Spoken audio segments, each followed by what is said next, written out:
দুটি জিনিস মানুষকে সবচাইতে বেশি আল্লাহর জান্নাতে প্রবেশ করাবে। একটি হচ্ছে তাকওয়াল্লাহ, আল্লাহর ভয়, আর একটি হচ্ছে হুসনুল খুলুক, সুন্দর আচরণ।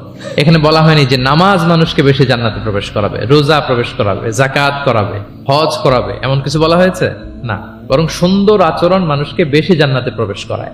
আমরা অনেক সময় ইসলামের এই এসেন্সটা ধরতে পারি না। দেখবেন যে খুব নামাজি কিন্তু খিটখিটে মেজাজের লোক, খুব নামাজি স্ত্রীর সাথে খারাপ আচরণ করে, খুব আল্লাহওয়ালা প্রতিবেশীর সাথে ঝগড়াঝাটি, খুব নামাজি মানুষ কলিগের সাথে সম্পর্ক ভালো নাই। এরকম লোক আমাদের সমাজে আছে না নাই বলেন? তার মানে ইসলামের যে ট্রু এসেন্স এটা ধরতে পারে নাই। আশেপাশের নেইবরের সাথে, কলিগের সাথে, বন্ধুদের সাথে, সহপাঠীদের সাথে যে ভালো আচরণ করতে হয়, গুড বিহেভিয়ার করতে হয়, এবং এটাই যে আমাকে সবচেয়ে বেশি জান্নাতে প্রবেশ করানোর মাধ্যম হতে পারে, এটা আমরা ভুলে যাই। প্রিয় বন্ধুরা, আমরা যেন এই ব্যাপারটাকে ছোট মনে না করি। সবচেয়ে বেশি জান্নাতে মানুষকে প্রবেশ করায় তাকওয়াল্লাহ, হুসনুল খুলুক, আল্লাহর ভয়, আরেকটা কি সুন্দর আচরণ।